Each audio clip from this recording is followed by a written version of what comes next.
10 महीने में ही बांग्लादेश में फिर से तख्ता पलट के आसार बन रहे हैं। बांग्लादेश में सियासी भूचाल आ चुका है। बांग्लादेश की सेना और मोहम्मद यूनुस के बीच ठन चुकी है। आखिर बांग्लादेश में आई अस्थिरता के पीछे वजह क्या है, आज इस वजह को खंगालेंगे।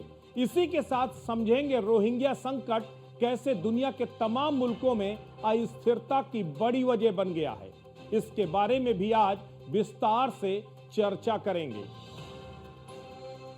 10 महीने में फिर बने बांग्लादेश में तख्ता पलट के हालात। सेना और मोहम्मद यूनुस की सरकार आई एक दूसरे के आमने सामने। सेना ने बनाया जल्द चुनाव का दबाव, तो यूनुस सरकार चुनाव टालने के मूड में दिखाई दे रही है।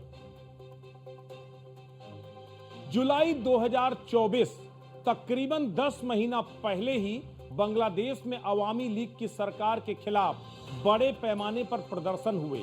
धीरे धीरे ये प्रदर्शन हिंसक विद्रोह में तब्दील हो गए। बांग्लादेश की तत्कालीन पीएम शेख हसीना को इस्तीफा देकर भारत में पनाह लेनी पड़ी। इस बीच नोबेल पुरस्कार विजेता मोहम्मद यूनुस की अगुवाई में देश में एक अंतरिम सरकार का गठन हो गया। मोहम्मद यूनुस को प्रमुख सलाहकार बनाया गया और इस अंतरिम सरकार को प्रदर्शनकारी छात्र नेताओं के अलावा बांग्लादेश की नेशनलिस्ट पार्टी और जमात इस्लामी समेत कई राजनीतिक दलों और बांग्लादेश की सेना का समर्थन हासिल हुआ। लेकिन 10 महीनों में ही आज सेना और मोहम्मद यूनुस एक दूसरे के सामने आ गए हैं।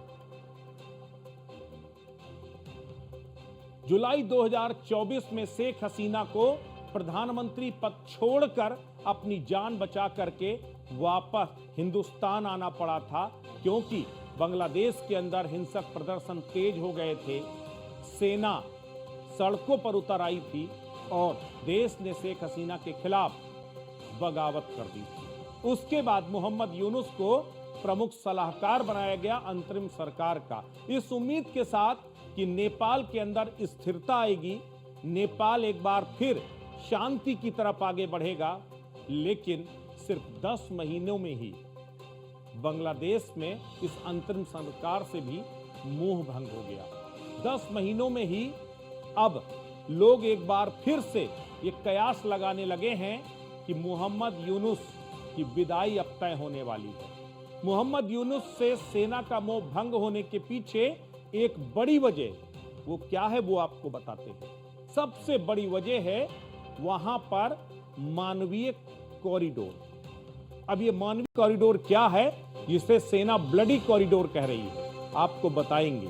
लेकिन स्थानीय स्तर पर शेख हसीना के खिलाफ आंदोलन चलाने वाले छात्र नेताओं ने नेशनल सिटीजन पार्टी का जो गठन किया, उसको भी यूनुस सरकार का झुकाव उस एनसीपी की तरफ सबसे ज्यादा है। और यही वजह है कि बेगम खालिदा जिया की पार्टी जो बीएनपी है, वो सरकार के खिलाफ अब खड़ी हो गई है।